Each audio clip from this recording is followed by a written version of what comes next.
Welcome to the investment process, due diligence, and analysis module. This is really the beating heart of your fund. This is about how you develop a good pipeline utilizing professional and personal networks. We help you think about this analytically so your investment pipeline reflects your strategy and the exciting opportunities you see that align with the strategy you initially sold to your investors.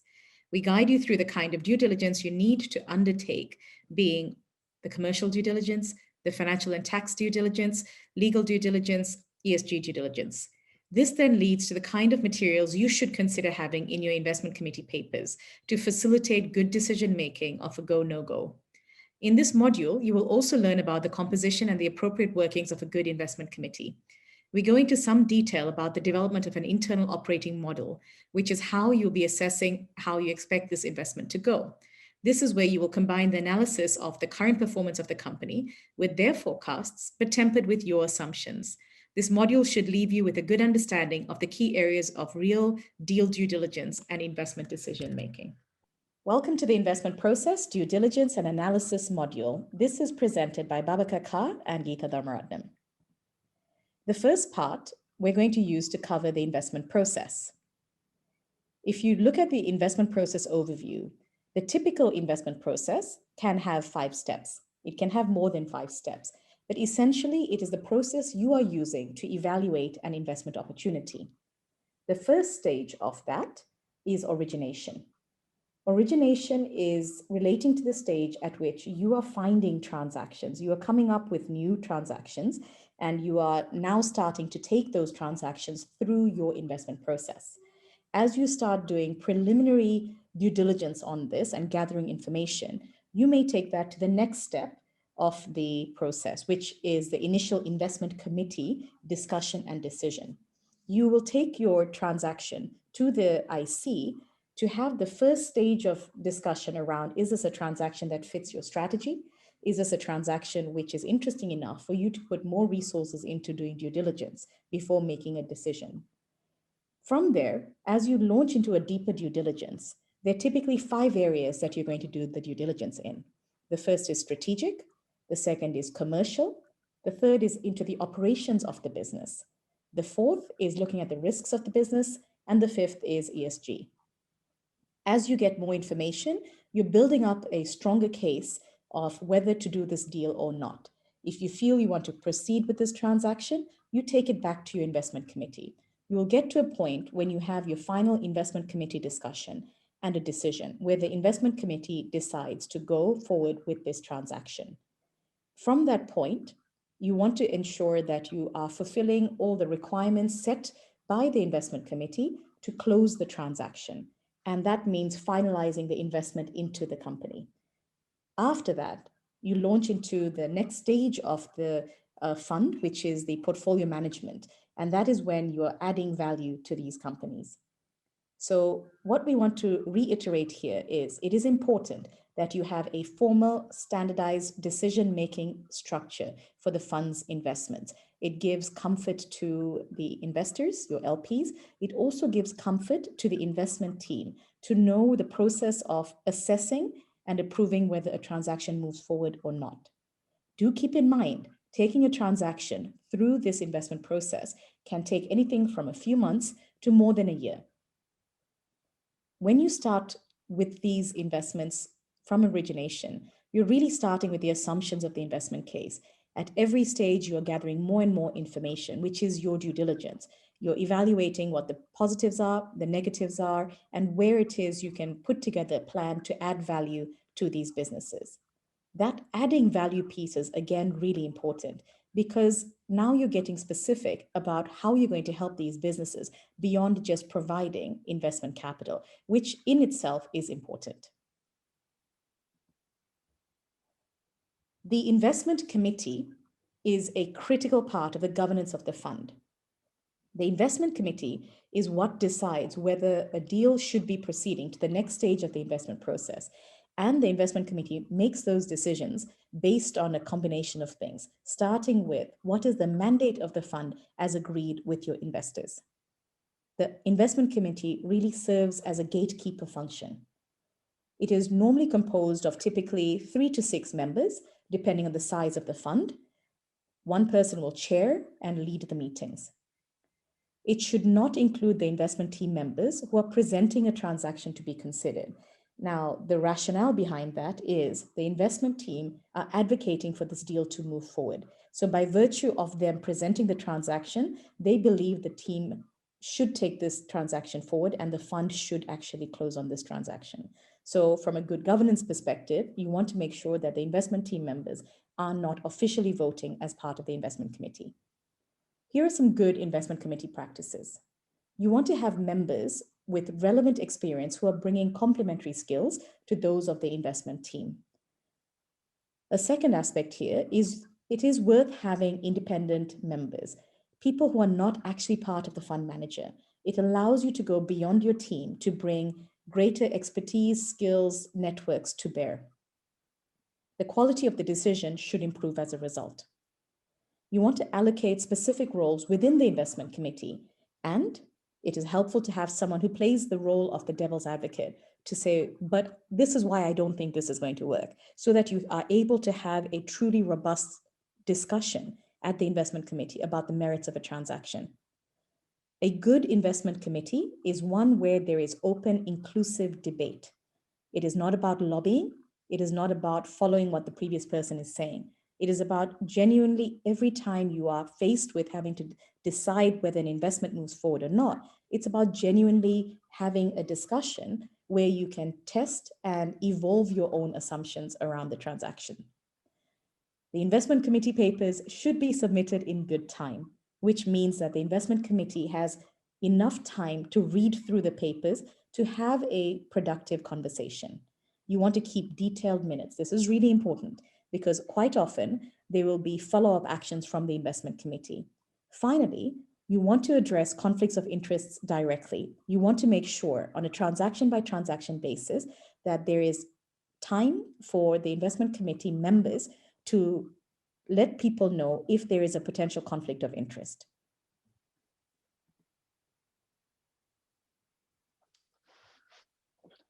Origination. So sourcing for investment opportunities is an essential skill. One needs to be a successful investor, specifically in private equity. And a deal may be sourced through a variety of channels, including internal analysis. And what this entails is just looking at your investment strategy and figuring out which sectors, region could be potentially interesting for you. The second is networking. And this is very important because often transaction and deals and investments are sourced through your network. This can be your ex-colleagues, ex-classmates, friends, and professional network. And a detailed research and mapping. This is also important because you can be proactive and essentially do a mapping of a sector and to figure out the potential, do a top-down research, and then see what's interesting in terms of within a sector, which companies are interesting, to come up with potential investment opportunities. An investment bank and advisors is another source where you can source transaction. So in that, what you need to do is, be a proactive, call investment banks, and talk to them about sectors you're interested in. And often, that dialogue is more fruitful because you're playing a proactive role with with investment that is of interest. And then in terms of next step, once you source a transaction, you need to do some initial analysis and assessment. And typically the deal teams perform some initial DD, due diligence, to better understand the company. These include research on the industry, talking to advisors about the specific company and industry, and building a preliminary financial model to understand the potential returns for making that investment. So this is a critical step because it allows you to understand whether the investment you're about to make are worth spending time or not at a high level. And then once you do that, typically what we recommend is you prepare a brief 2 to 3 pager where you highlight and summarize the opportunity, and you present it to the firm or to your IC. And the first IC meeting can have a variety of different purposes, including an early go or no-go decision. This meeting is useful to get indicative guidance on other matter to consider as the deal proceeds.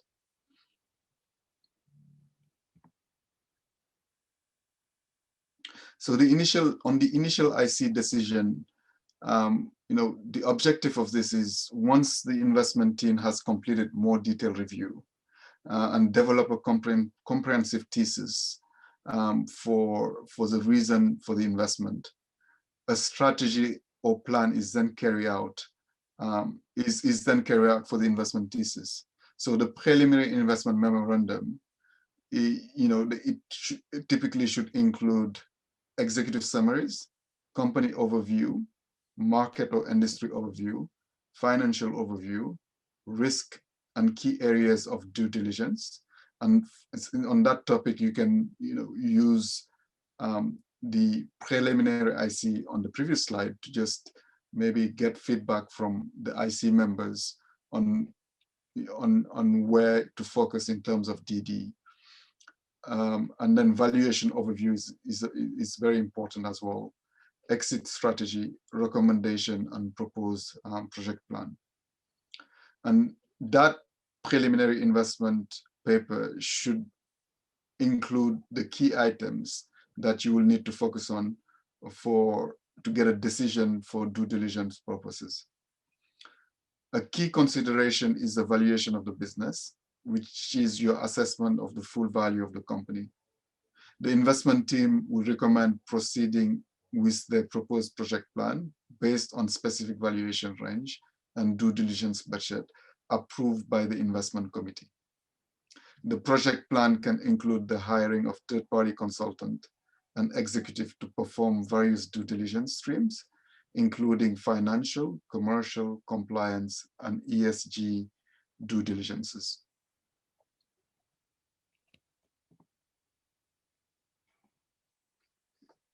Now on due diligence, a critical part of the investment process is due diligence, which is performed on the company. You should think of it as an investigation process for potential investment. And PE firm will perform very detailed due diligence in order to ensure that they are making a sound investment. So, and the way you do this is, you rely on consultants for their expertise, advice for a portion of the due diligence, but ultimately the investment decision is the firm's responsibility. In terms of DD areas, there's a couple of DD we highlighted here, and I'll go through them. First, on the commercial due diligence, that enables you to understand the company value proposition, market proposition, historical performance, and industry trends in order to assess the target's ability to achieve its forecasted projection. So it's really key. The next one is financial and tax DD.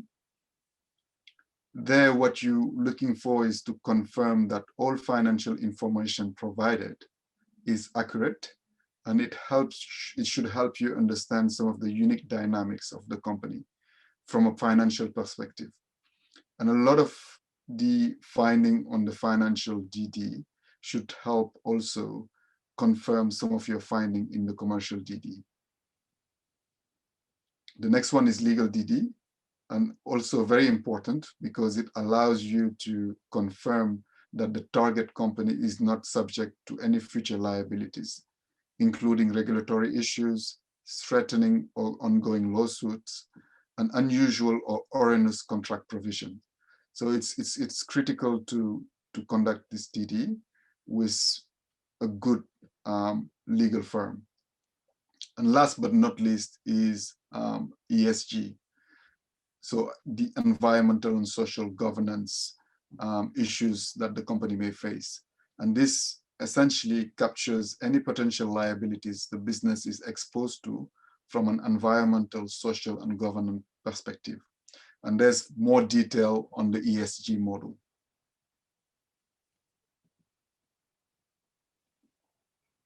When you come to the final investment committee decision, as Babaka was talking about, the buildup of the investment case is something you want to be quite consistent about and deliberate about.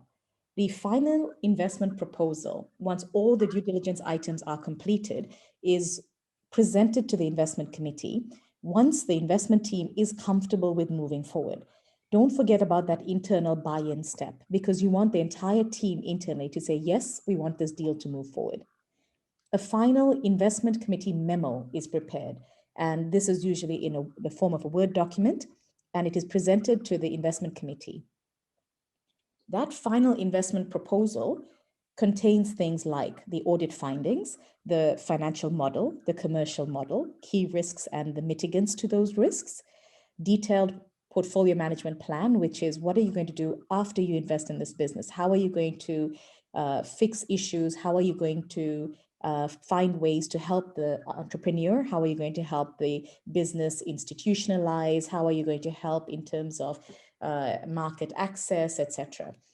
You also would typically find in a final investment proposal the operational analysis, the ESG gaps, solutions, corrective action plans for the ESG gaps, key transaction terms. And this is what's going to go into the shareholders agreement and share purchase agreement, which is the agreement between you as the fund manager and your portfolio company.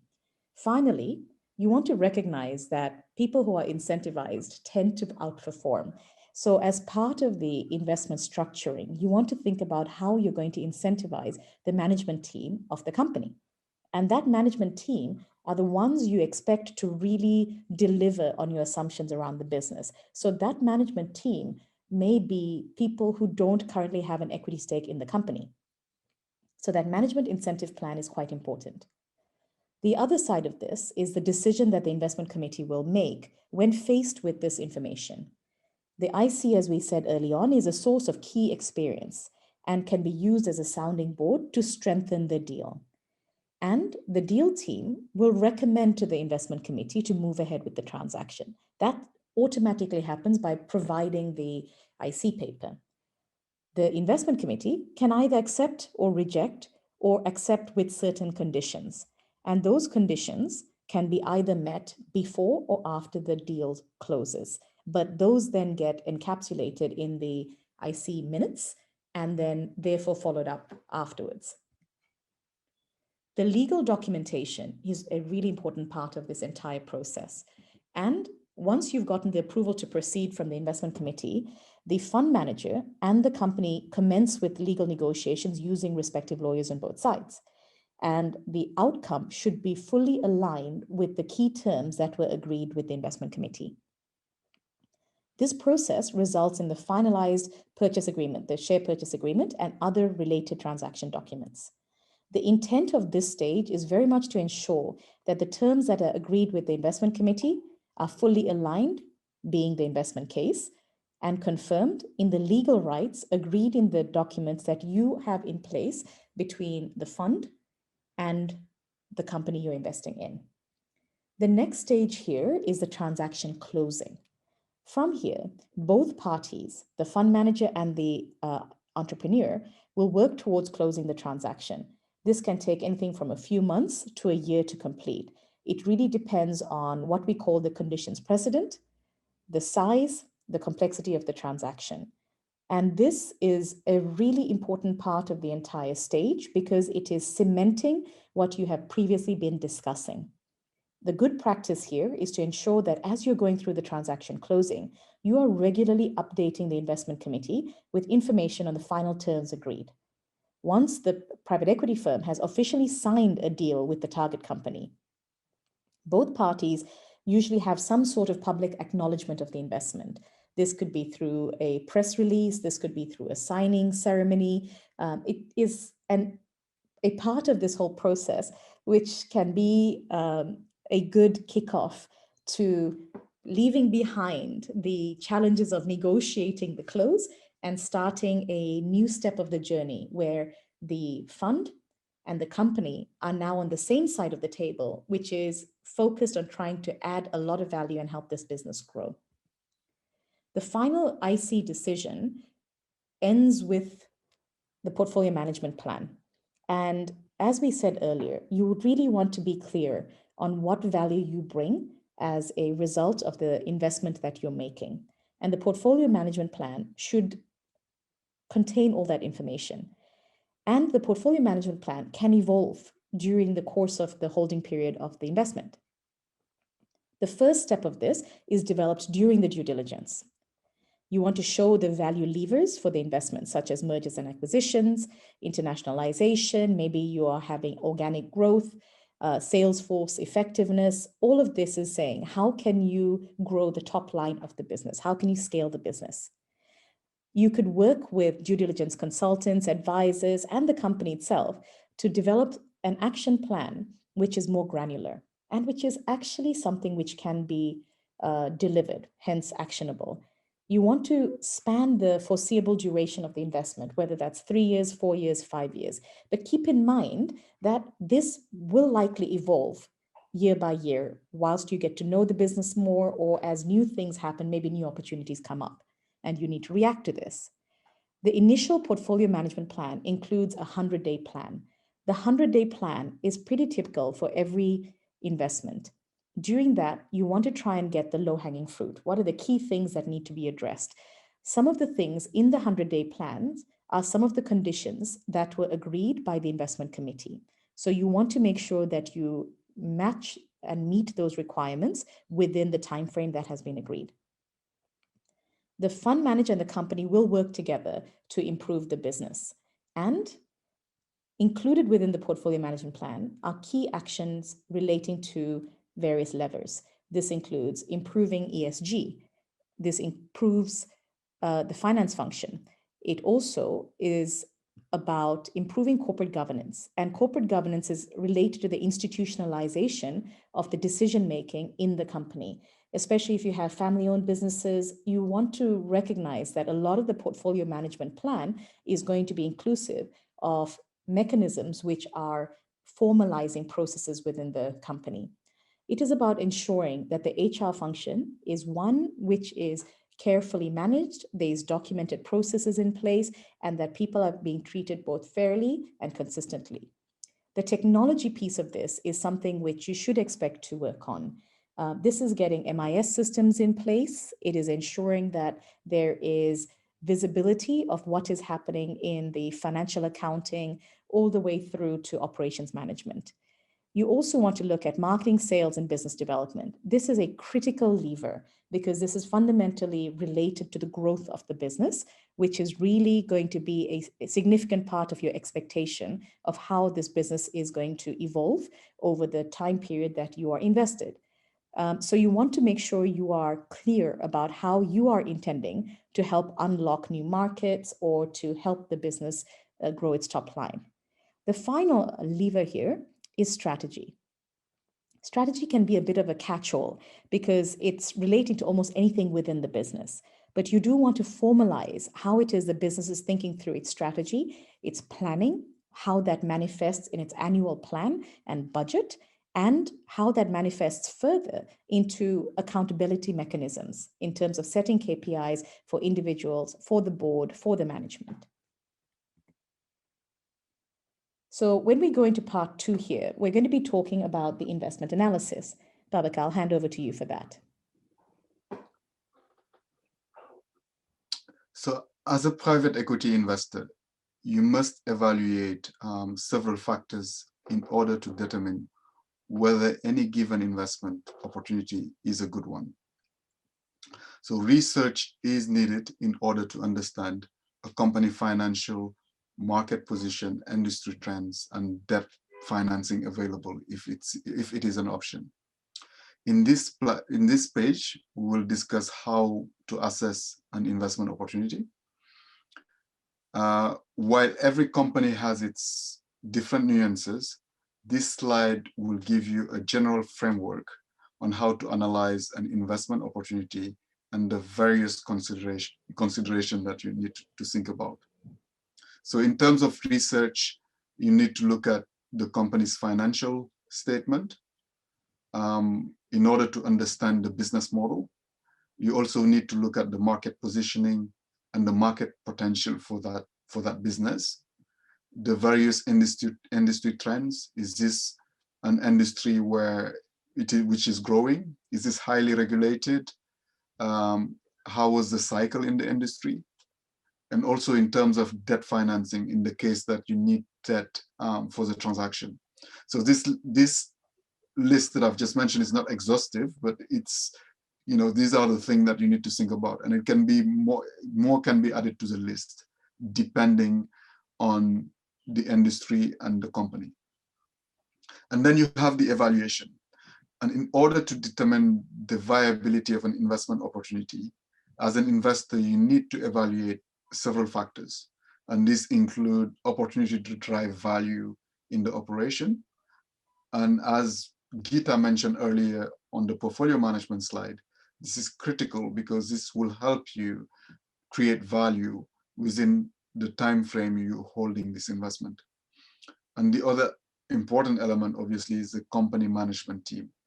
So, in private equity, sometimes we say it's critical to understand whether you're backing the right management team. And I'll give you more detail on that on the next slide. And the other important element while doing the evaluation is risk. And you have to look at various the various risks that the business may face during your investment horizon. So a good investment candidate typically has the following characteristic. The first one is market positioning. This may seem obvious, but strong investments include companies that are market leaders with sustainable business models. This can be characterized by a higher barrier to entry, which essentially means how difficult it is for another player, another company to enter the business. High switching cost, which is also an important element, and strong customer relationships. So how sticky are your customers? And the other element that you need to think about is, the avenue of growth of the business. Typically, we would want to have a balanced and diverse growth strategy. So your growth may not be driven just by one product, but by multiple products or in different regions. So you need to have different avenue of growth. It's very important. And this will help with the company, not only with the company's success, but also it allows you to diversify your revenue base. This includes the growth through introduction of new products, increasing the number of locations, or growing in other regions, or reaching out to new customers. The other essential element, which is typical of good companies, is cash flow. So as private equity investors, cash flow is very important. And private equity firms naturally like to target companies with relatively low exposure to seasonal fluctuation of cash flow. As we typically say you want your company to do well or relatively well, depending on up cycle or down cycle. So it's critical to understand the cyclicality of your business and how immune it is to downturns or during boom periods.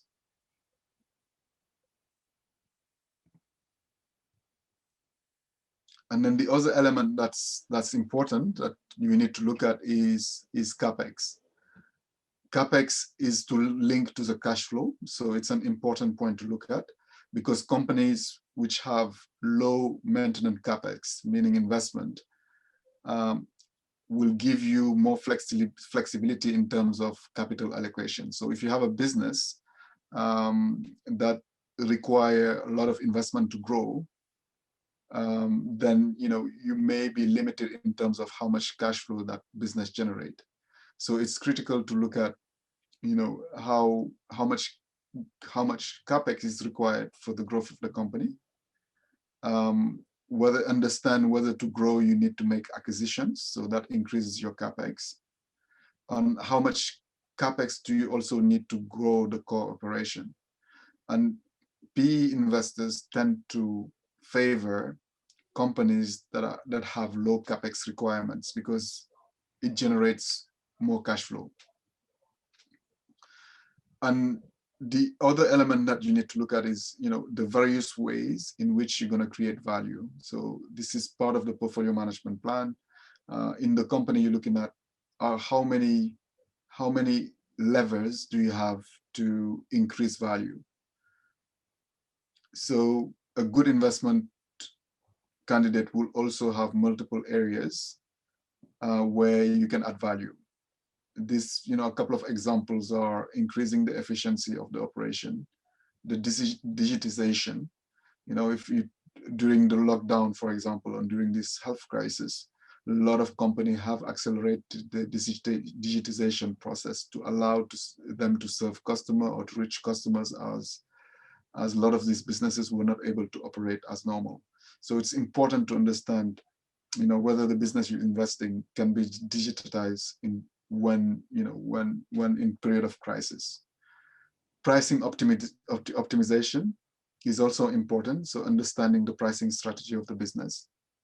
And obviously one, things that keep coming up is the diversification. So the business a good business candidate should be a business where you can diversify, your product, you can diversify the customer base to allow you to generate revenues in different ways. Very important point, last but not least, is a strong management team. As a private equity investor, you're not an operator. So it's important that you have a strong management team, and it's critical for success. So as an investor, you will provide strategic guidance, but will almost exclusively rely on management to execute on your operating strategy. So again, I've touched on it in the previous slide, but backing the right team is critical in private equity.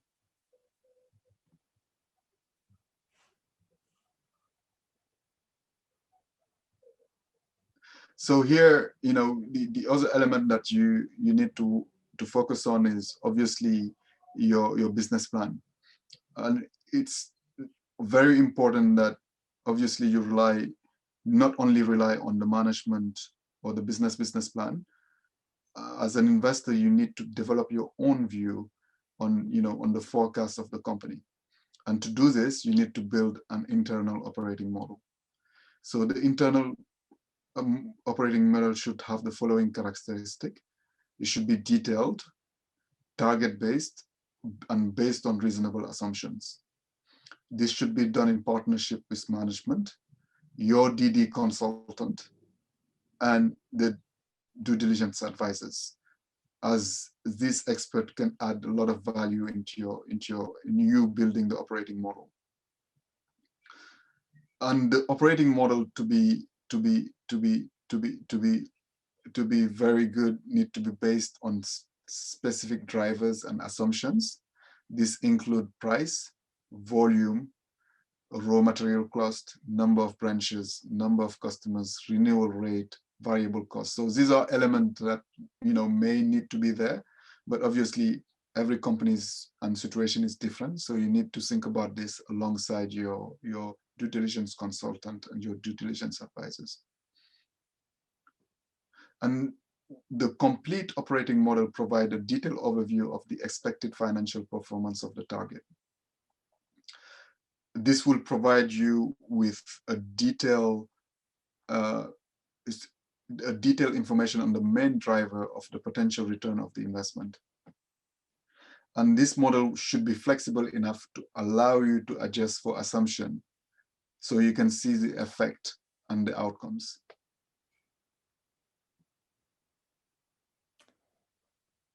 So, as with all the other models, we actually end with some tips, because what we're trying to do is give you the benefit of many years working in this space. And so the first one here is around developing a robust investment process. This is really important because you really want to choose a process which fits your fund size and is one which is standardized. That consistency of decision making should have the effect of making the quality of the decision of whether to invest, and if so, on what terms to invest, much stronger as a result. You want to ensure that this is helpful for the specifics of your strategy, the size of your firm, and the size of your fund. And it will give LPs the comfort that you're systematic in looking at deals, as opposed to finding deals and falling in love with them and just doing the deals without consistently reviewing the strengths and the opportunities of these transactions. You also want to ensure that you have a strong investment committee. Your investment committee can include team members of the fund as well as independent external members. However, you want to make sure your investment committee is comprised of people who are experienced and truly able to decide on the entirety of the transaction.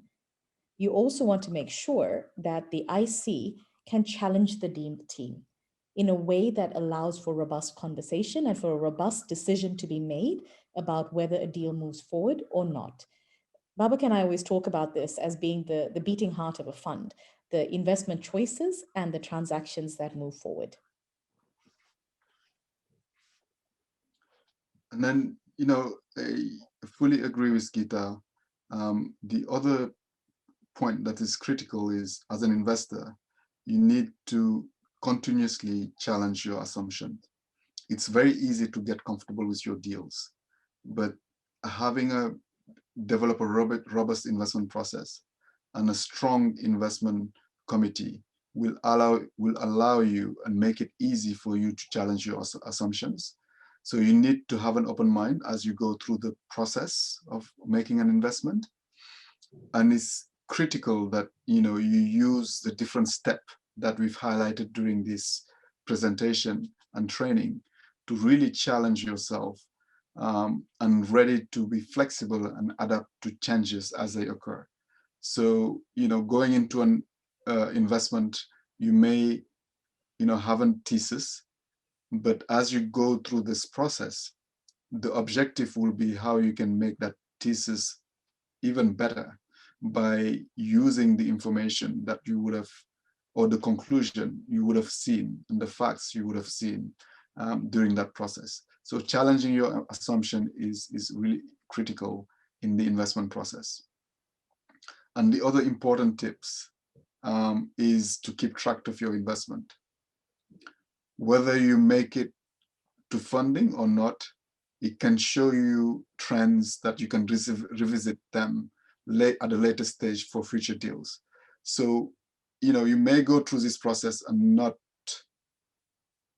do the deal, but it's not all wasted, because the experience and the learning you would have gotten from that process is going to be it stays with you, and it stays with the firm, and it will allow you to make a better decision in the future. So it's really important that you're very disciplined in terms of challenging your assumption, but also keeping track of your investment, because these are the learnings that will serve you at a later stage.